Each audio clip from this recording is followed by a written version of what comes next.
आज तक पर एक बार फिर से आपका स्वागत है। आप देख रहे हैं अब की बार जुगाड़ की सरकार, विधायकों के जोड़ तोड़ के तमाम आरोप, लापता होना, लापता होकर फिर से मिल जाना, 200 मार्शल की तैनाती, सब धरा का धरा रह सकता है। क्योंकि बड़ी खबर ये आ रही है कि येदियुरप्पा अगर ऐसी सूरत बनती है कि वो बहुमत नहीं हासिल कर पाएंगे तो फिर वो ये शक्ति परीक्षण नहीं होने देंगे और इस्तीफा दे सकते हैं। जी हाँ, येदियुरप्पा इस्तीफा दे सकते हैं अगर बहुमत का भरोसा नहीं हुआ। और माना जा रहा है कि एक बहुत ही भावुक स्पीच उन्होंने तैयार की है जिसे देने के बाद वो इस्तीफा देंगे। बहुमत का भरोसा नहीं होने के ऐसे क्षण में वो इस्तीफे का फैसला ले सकते हैं। मौसमी सिंह हमारी सहयोगी हमारे साथ जुड़ रही है। मौसमी, बड़ी खबर ये आती हुई येदियुरप्पा क्या फ्लोर टेस्ट का सामना करने से पहले ही एक भावुक भाषण देकर इस्तीफा दे सकते हैं क्योंकि बहुमत का आंकड़ा नहीं बनता दिख रहा है। मौसमी,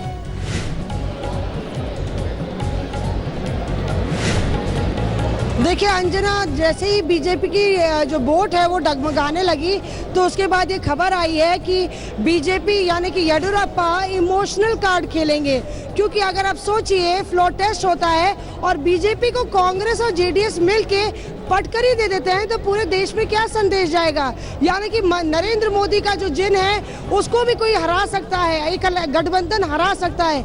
यही वजह है कि प्लान बी डिसाइड किया गया और प्लान बी में येदियुरप्पा साहब लिंगायत कार्ड तो खेलेंगे ही, अपना इमोशनल कार्ड खेलेंगे, अपनी सियासी सफर की दुहाई देंगे और फ्लोर टेस्ट से पहले ही मौका इस्तेमाल करते ही वो अपनी भावनात्मक स्पीच देके इस्तीफा स्टेप डाउन कर सकते हैं, इस्तीफा दे सकते हैं। तो एक तरह से एम्बैरेसिंग सिचुएशन और अपनी किरकिरी से बचने के लिए Bharatiya Janata party plan B तैयार करके रख रही है अंजना, कि जैसे ही 3:30 बजे सदन फिर से शुरू होता है वैसे ही हो सकता है कि शपथ ग्रहण के बाद येदियुरप्पा साहब सीधे भाषण देके इस्तीफा दे दें। बिल्कुल। और इसीलिए मौसमी, दोनों प्रवक्ता हमारे साथ जुड़ गए। गौरव भाटिया जी का सिर झुका हुआ है, न जाने मोबाइल पढ़ने के लिए या किस लिए। दूसरी तरफ अखिलेश प्रताप सिंह जी मुस्कुरा रहे हैं। मेरा सवाल आपसे ये है गौरव भाटिया जी कि क्या बहुमत का भरोसा ना होने पर येदियुरप्पा इस्तीफा दे सकते हैं? आपको भी प्लान बी पर उतरना ही पड़ा। नहीं, ये तो देखिए मीडिया का अपना आकलन है और स्पेकुलेशन है। हम लोग तैयारी कर रहे हैं और अभी इस तरह की कोई भी बात करना उचित नहीं होगा। बल्कि आप देखिए, कांग्रेस खेमे में ज़्यादा हलचल है, उनके अपने विधायक नाराज हैं कांग्रेस पार्टी से और जिस तरह से उन पे थोपा गैर संवैधानिक तरीके से, उससे तो ये प्रतीत होता है कि आज कांग्रेस मुश्किल में होगी। और जहां तक भारतीय जनता पार्टी की बात है, आप देखिए कि हमने तो कोर्ट के सामने भी वो बात कही जो लोकतंत्र को मजबूत करती है। हमने खुद ही, हमारे जो काउंसिल थे, कहा कि हम कोई पॉलिसी डिसीजन नहीं लेंगे।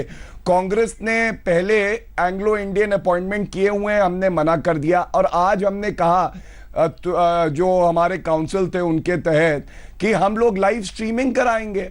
तो आपको ये समझना होगा कि हमें विश्वास है कि विधानसभा के पटल पर हम लोग जो है अपना मेजॉरिटी सिद्ध कर पाएंगे। और कांग्रेस घबराई हुई है और सर्वोच्च न्यायालय ने उनकी कोई भी प्रेयर नहीं मानी है, इसलिए आपको उनसे ये सवाल करना चाहिए। नहीं, अब तो 1 घंटे 57 मिनट है और एक एक करके खबर आ रही है। सिर्फ 2 विधायकों के गायब होने की खबर आई थी, अखिलेश प्रताप सिंह जी। अब सवाल यह है कि इस इमोशनल कार्ड के साथ नैतिकता के पैमाने पर अपने आप को ऊपर ले जाने की एक पहल होगी बीजेपी की तरफ से। सिंह साहब, देखिए, यदि जैसा आप बता रहे हैं ऐसा येदियुरप्पा करते हैं तो उनकी जो इतनी खराब और बुरी इमेज है और वो नैतिकता कह के करें कि हमारे पास संख्या बल नहीं है इसलिए हम जबरदस्ती सत्ता खरीद फरोख्त करके नहीं बनाना चाहते, और अगर भले वो प्रयास में विफल हो जाएं, ना खरीद पाए हों, और अगर ऐसा कहते हैं तो वो अपने आप को ये कोशिश में होंगे कि चलो कुछ मेरी इमेज बन जाए। लेकिन वही अंगूर खट्टे भाई, जो आदमी इतने, पूरी सरकार, बस मोदी जी का फोन टेप नहीं आया है, सबका नाम तो आ गया है कैसेट में, सीडीओ में, कौन कौन, चाहे येदियुरप्पा जी हो, चाहे उनके बल्लारी बंधु हो, उनमें अमित शाह जी का भी जिक्र आ रहा है, सब कुछ आ रहा है। हर चीज तो प्रयास किया जा रहा है सत्तारूढ़ के द्वारा। और मोदी जी मौसमी कुछ बोल रही है। मौसमी, एक खबर आ रही है मौसमी के पास, एक सेकंड मौसमी, जल्दी से, क्या अपडेट है? मेहनत करती हैं, जितना समय करती हैं। जी अंजना, मैं बस एक इंफॉर्मेशन देना चाहती हूँ और उसके साथ साथ अखिलेश जी से पूछना चाहती हूँ। अखिलेश जी, अगर भारतीय जनता पार्टी के अंगूर इतने खट्टे हैं तो क्यों यहाँ पे विधान सौदा के भीतर ही आप अपने विधायकों को लंच करा रहे हैं? इतना डर है आपको कि बाहर लंच पे जाएंगे तो कहीं भाजपा खेमे में ना मिल जाए, कि उनको बोला गया है कि कोई भी बाहर नहीं जाएगा, अंदर बैठे हुए हैं सब और लंच अंदर ही हो रहा है, कोई भी असेंबली से बाहर नहीं निकला है। तो इतने खट्टे क्यों रहे, इतने मीठे क्यों है भाजपा के अंगूर के? आप लोग को डर सता रहा है। देखिए, विधायकों का अपना विवेक होता है, अगर इतने नैतिक तौर से आपकी पार्टी से जुड़े हुए थे तो उनको बस में लेके हैदराबाद क्यों जाना पड़ा? क्यों उनको नजरबंद कर दिया आपने? क्यों? मतलब लोकतंत्र, आजादी, निजी आजादी, प्राइवेट आजादी के नाम पर तो आप इस देश में संघर्ष कर रहे हैं। सवाल समाप्त करें। सुनिए, जो लोग, अरे यार खाली बोलने की आदत है। सुन लिया? हाँ सुनिए। देखिए, संविधान की धज्जियां कौन उड़ा रहा है? वो बीजेपी। जब एंटी डिफेक्शन लॉ है 10वीं अनुसूची में है, उसके बाद सरेआम कहा जा रहा है कि हम तोड़ने का प्रयास कर रहे हैं, हमारे साथ आएंगे लोग। अरे खामोश रहिए जनाब, ये क्या है? ये क्यों? फिर कानून किस लिए है? कानून के रखवाले जिनको सत्ता मिली है या जो सत्ता में बैठेंगे या जो राज्यपाल हैं, वो इस चीज को प्रश्रय दे रहे हैं, हॉस्टेडिंग करा रहे हैं। हम अगर साथ में लंच कर रहे हैं तो लोगों को पीड़ाएं हो रही हैं, लोगों को तकलीफ हो रही है। हम अगर अपने आप को बचा रहे हैं, वैसे लुटेरी सरकार जो दिल्ली में बैठी है, जो लूट रही है प्रदेशों की सरकारों को, उससे हम अगर अपने आप को हिफाजत कर रहे हैं, जो लोकतंत्र के गला घोंट रही है, हम लोकतंत्र बचाने के लिए यदि अपने आप को यूनाइट रखते हैं तो ये भी आपत्तिजनक है कि तुम मेरे से आसानी से मुझसे लूट क्यों नहीं रहे हो। वारे बीजेपी, ये तकलीफ है कि तुम मुझसे लूट क्यों नहीं रहे हो? मैं लूटने आया हूं, तुम मजबूत क्यों पड़ जा रहे हो? तुम अपने आप को लुटवा क्यों नहीं रहे हो? ये भी प्रश्न है। अरे भाई, घूस लेने और देने वाला पोजीशन इंटैक्ट है, दोनों कानून की नजर में गुनहगार होता है। आपके पास है नहीं। अगर आपका सत्ता, अगर आप एक भी वोट पाएंगे तो आप असंवैधानिक कृत से ही पाएंगे। यदि आप पाते हैं तो, हालांकि एक भी नहीं पाएंगे। संविधान तो ये कहाँ का नैतिक बल है या कहाँ का संविधान संरक्षण वाले माननीय मोदी जी या सरकार में जो बैठा है उसकी कहाँ की जिम्मेदारी? चुप कराएंगे अंजना जी? ये जो है, नहीं, अखिलेश जी को दूसरों की आवाज तो अच्छी लगती नहीं है, खुद बोलते हैं तो दूसरों को नहीं सुनते। अखिलेश जी, हालांकि नहीं होगा। अरे अखिलेश बाबू, एक सेकंड सर, खाली आप थोड़ी बोलिएगा, बाकियों को बोलने दीजिए। बोलते हैं अखिलेश जी। गौरव भाटिया, जल्दी से, क्योंकि हमारे साथ कॉल में इस वक्त जुड़ रही है बीजेपी हेडक्वार्टर से। गौरव भाटिया, जब आपका आदेश होगा हम चुप हो जाएंगे। संविधान की, क्योंकि इन्होंने बात करी, संविधान के तहत जो नवनिर्वाचित एमएलए थे उनको ये अधिकार था वो अपना नेता चुने, लेकिन ऊपर से राहुल गांधी का फरमान आया और उसके बाद कुमार स्वामी को मुख्यमंत्री का इन्होंने उम्मीदवार बना दिया। क्या था जनादेश? जनादेश स्पष्ट था, बदलाव का जनादेश था, भारतीय जनता पार्टी की सरकार का जनादेश था। 104 सीटें करके सबसे बड़ा दल भारतीय जनता पार्टी थी और कांग्रेस 44 सीटें कम हो गई और जेडीएस 2 सीटें कम हो गई। जेडीएस के जो प्रतिशत आया वो 20 साल में सबसे कम आया। अब आप देखिए कौन मिल गया? जेडीएस और कांग्रेस मिलकर जो जनादेश के बीच में बोल रहे हैं। खामोश अखिलेश जी, खामोश। अरे आप वकील हैं, झूठ बोल रहे हैं। हाँ, आप वकील हो, खामोश हो जाइए, खामोश। अखिलेश प्रताप सिंह जी, खामोश होइए, झूठ बोल रहे हो। अरे जैसे शब्द का इस्तेमाल करते हैं, वो भी कर रहे हैं। सुप्रीम कोर्ट के वकील हो, कुछ अपनी मर्यादा रखो। अरे मैं तो खामोश हूँ, पूरे देश को खामोश करने में लगे हैं ये लोग, लेकिन सत्य को नहीं दबा सकते। अब सुनिए, सीधे पॉलिटिक्स के पास कर सकते हैं। अरे अखिलेश बाबू थोड़ा सा सर मानिए, थोड़ा सा सर।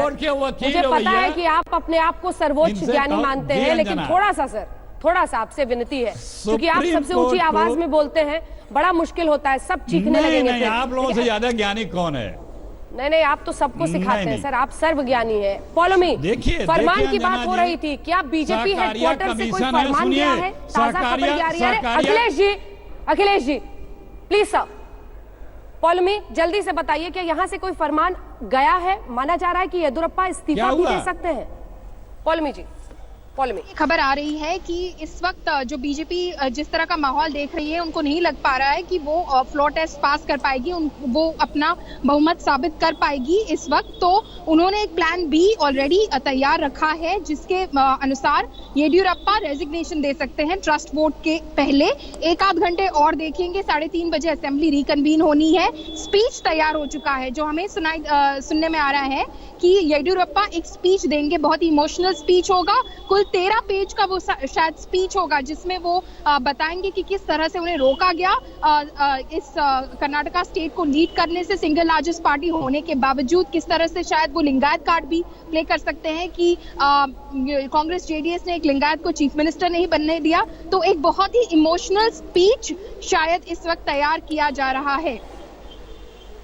राजनीति में अब साम दाम दंड भेद के आगे एक भावुकता का भी पैमाना जुड़ गया है और उसी कार्ड का इस्तेमाल कर सकते हैं येदियुरप्पा, ऐसी खबर आ रही है बीजेपी हेडक्वार्टर दिल्ली से भी। माना जा रहा है कि 13 पन्नों का एक भाषण उन्होंने तैयार किया है, जिसको देकर वो इस्तीफा दे सकते हैं अगर शक्ति परीक्षण में उन्हें अपनी तरफ बहुमत नहीं दिखाई देता है। गौरव भाटिया जी, तमाम बातें अपनी जगह, लेकिन अगर ऐसा हो जाता है तो जो राज्यपाल ने शुरुआती फायदा आपको देने की कोशिश की थी, वहां से लेकर यहां तक के सफर में ये कांग्रेस की एक जबरदस्त जीत ही कहलाएगी, क्योंकि वो सुप्रीम कोर्ट गए, रातों रात उन्होंने किस तरह से पूरी पारी पलट दी, बाजी पलट दी, और आज ऐसी नौबत आ गई कि येदियुरप्पा शक्ति परीक्षण में चूंकि कम टाइम मिला, फेल हो गए, इस्तीफा देना पड़ सकता है।